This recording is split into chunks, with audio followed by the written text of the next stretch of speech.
When love becomes light, every goodbye finds a home. The Lighthouse of Willow Acres, where pets are never forgotten. The Lighthouse of Willow Acres. On the edge of a small county where the road ran out of ambition and rolled itself thin over the hills, a millionaire named Elias Mercer kept to 150 acres and the company of a dog. The land was a swayback quilt, low places that held spring water, high humps where the wind tugged at your hat.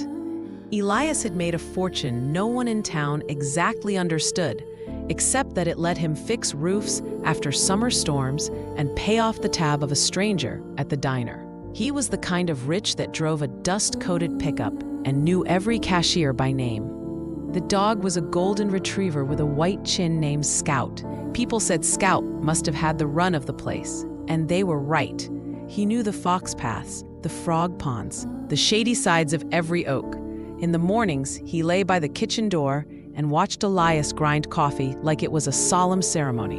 In the evenings, he leaned his weight against Elias's boot with a sigh that meant the day had been good, and it would have been better if Elias had thrown the ball just once more.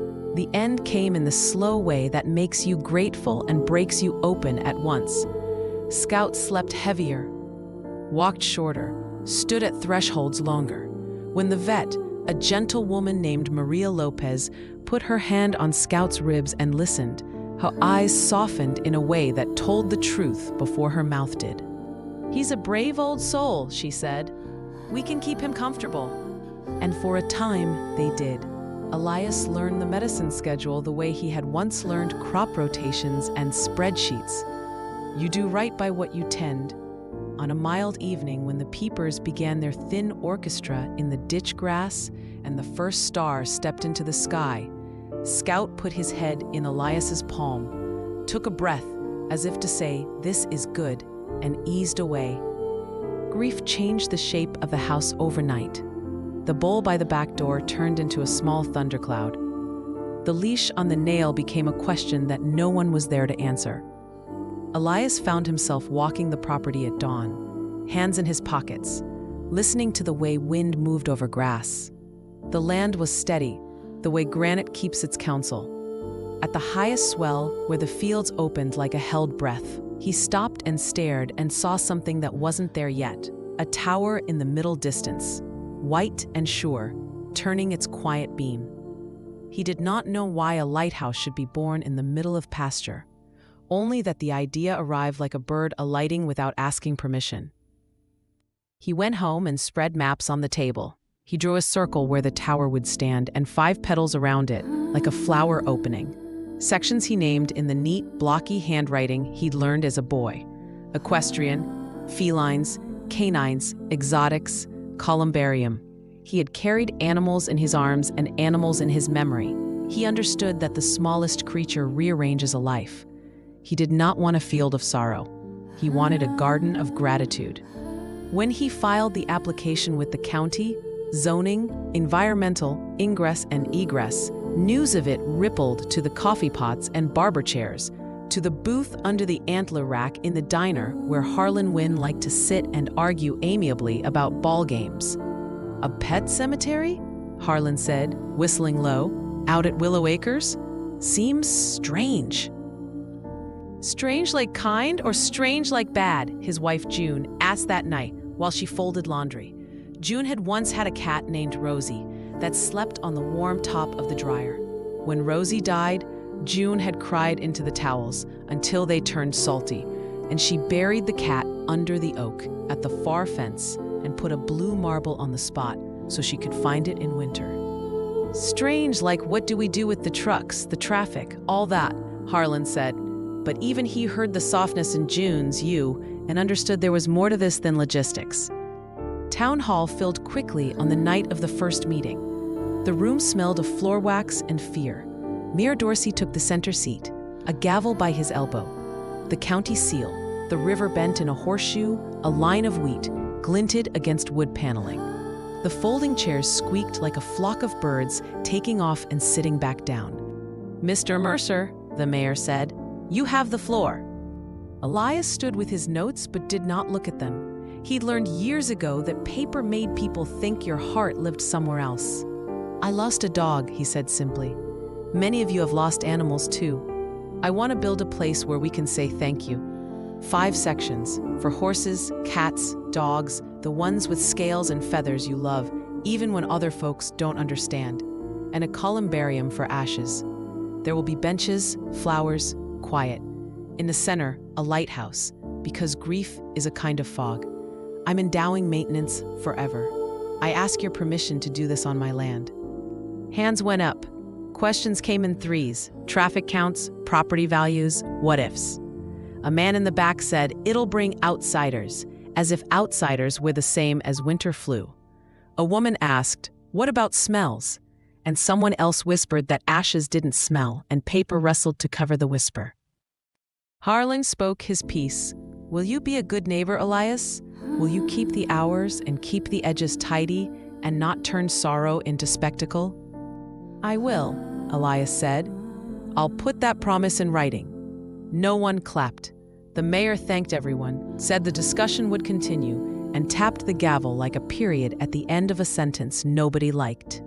If Elias had been a man who loved debate, he would have made charts and carried them to every porch. Instead, he went neighbor to neighbor without paper and asked to sit a while. On Harlan's steps, mosquitoes sang and June brought lemonade.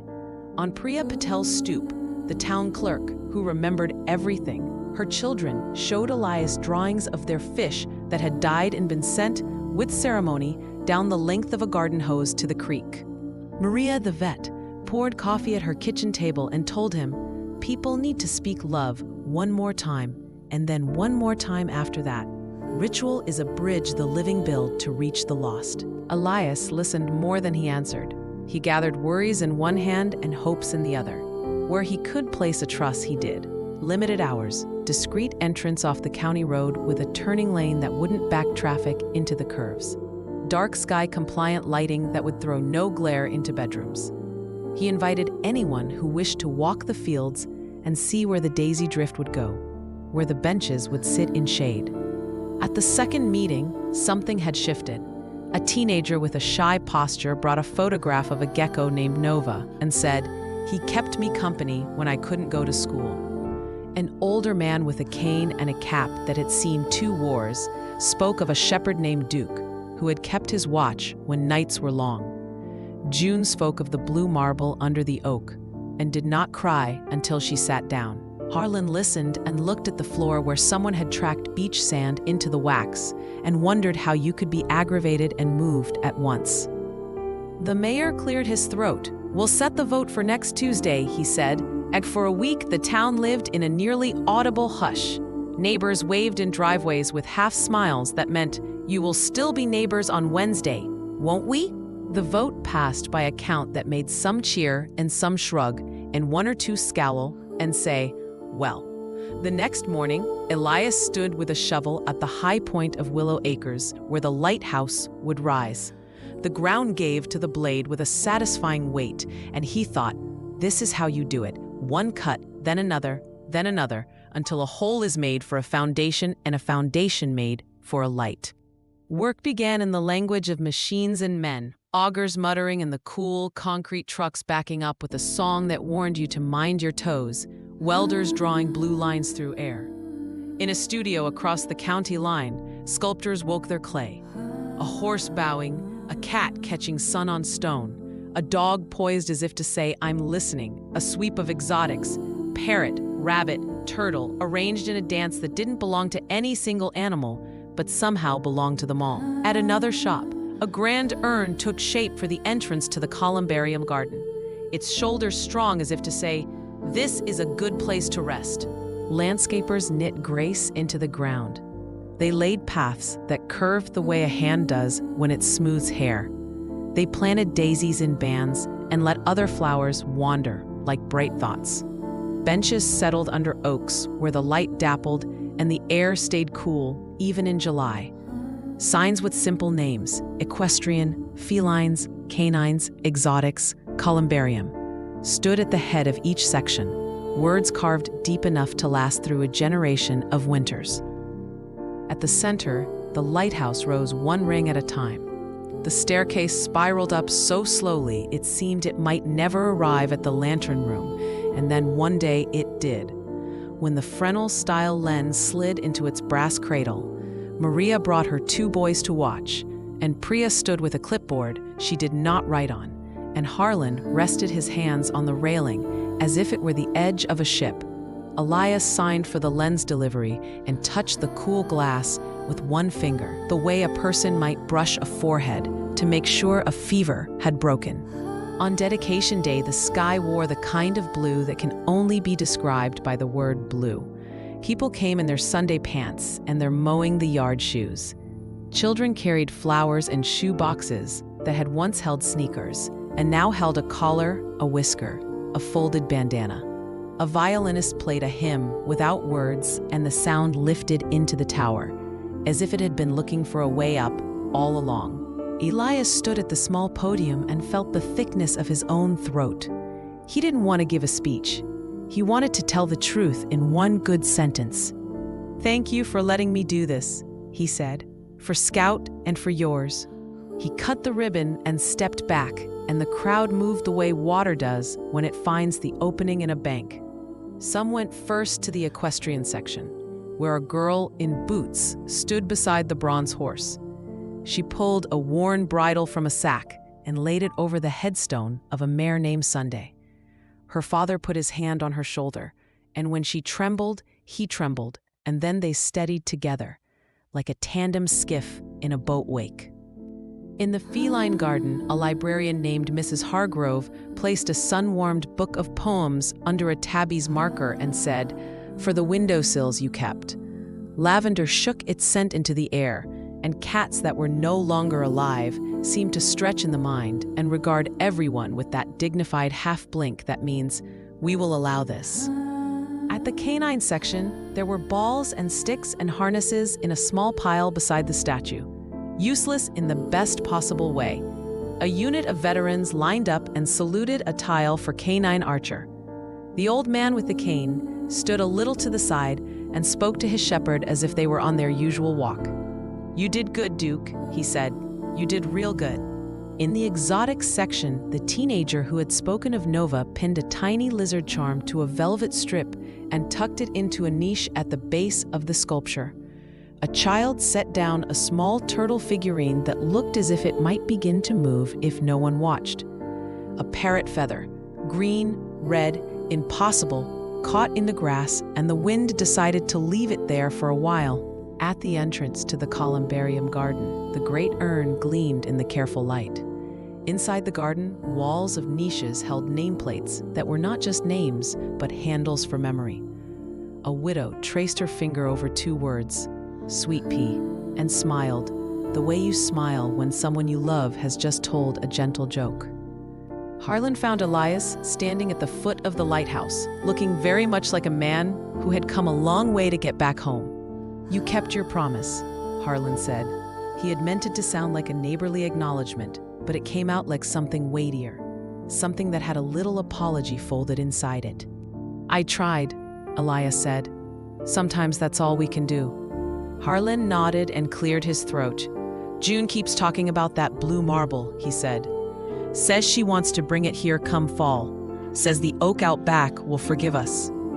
"The oak will be glad for the visit," Elias said, and they both smiled at the truth of that. That evening, when the last cars had turned their lantern eyes toward home, and the litter had been gathered, and the violinist had put her instrument in its case, Elias climbed the lighthouse stairs alone.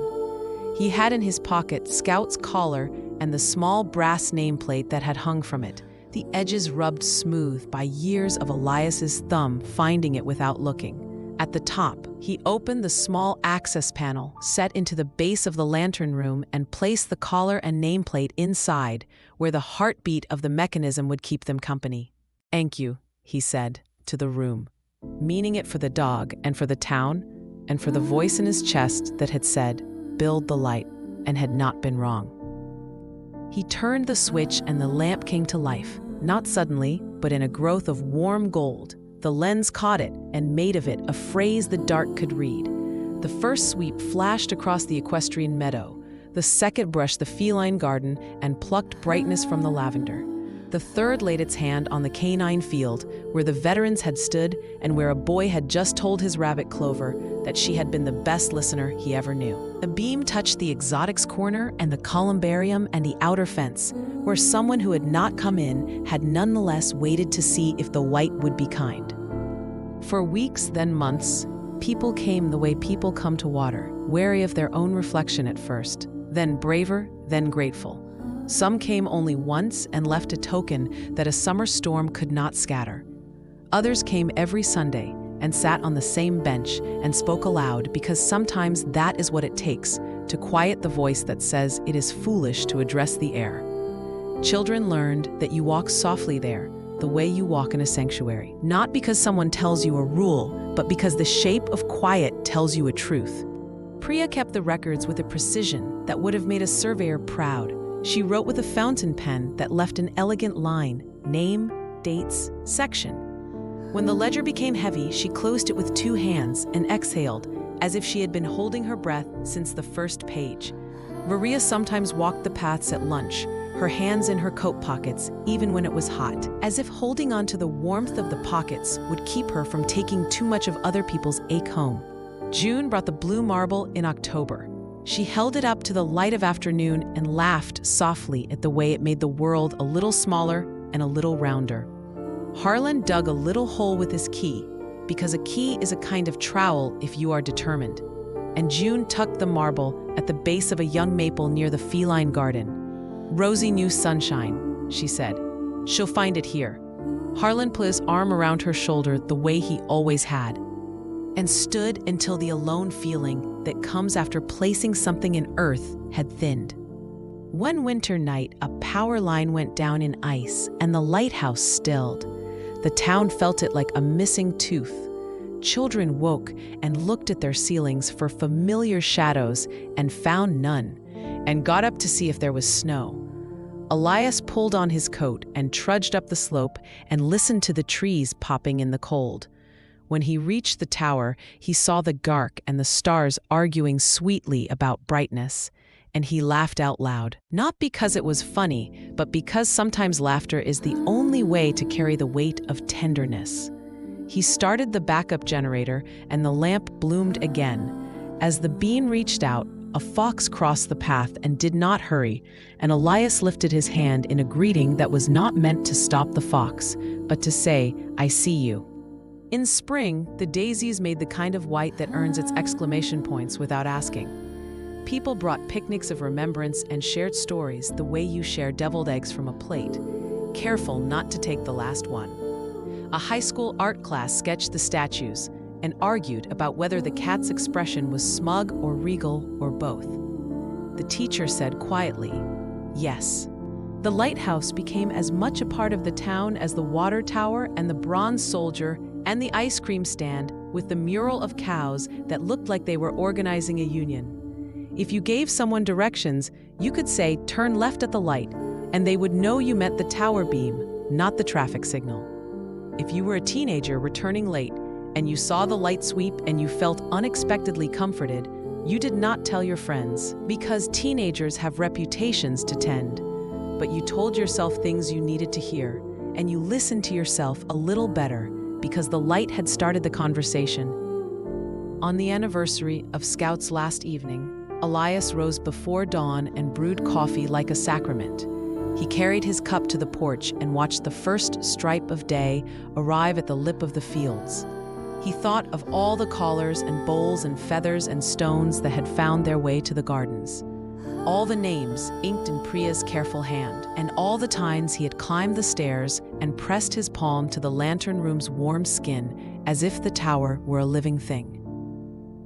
He walked out across the grass that was wet enough to darken his boots and stood at the base of the lighthouse and put his palm on the door. "You did good, partner," he said, and the word partner meant a dog and a building and a town all at once. He turned his face up. The morning wind carried the clean scent of new things and the last memory of night. The daisies nodded as if they were agreeing with someone sensible. It is not easy to make a place on earth where people can lay down what hurts and pick up what helps. It is easier to put up a sign that says keep out than one that says come as you are. But Willow Acres had become the latter. It had learned with the rest of the town that sorrow walks better when it has a destination, and gratitude grows when given soil. When strangers asked for the story, locals said a man built a cemetery for pets and put a lighthouse in the middle. They said it plain, the way you tell someone the truth without fuss. But sometimes, standing there at dusk when the fireflies decided to be the stars' cousins and the beam turned the long grass into a sea, they used more words.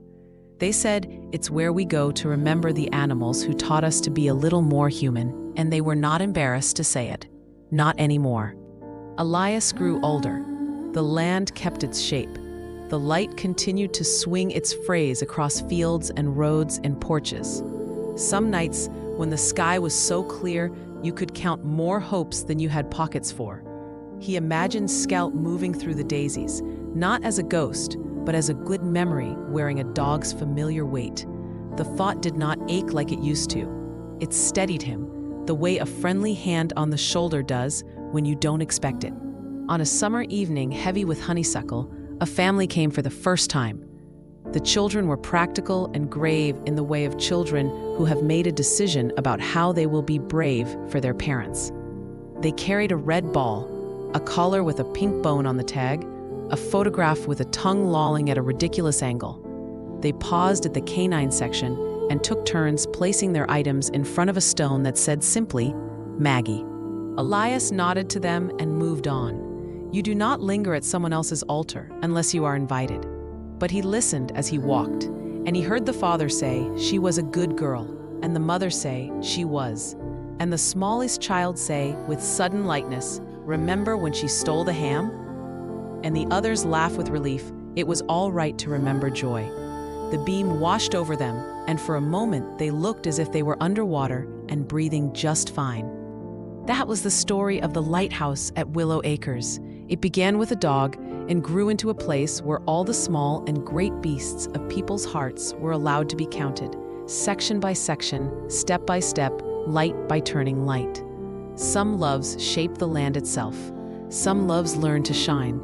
And when you stood there, hand resting on the warm tower or on the cool stone of a name you had carried to this place, you could feel the truth of it in your ribs. Love had not left. It had only learned how to guide you home.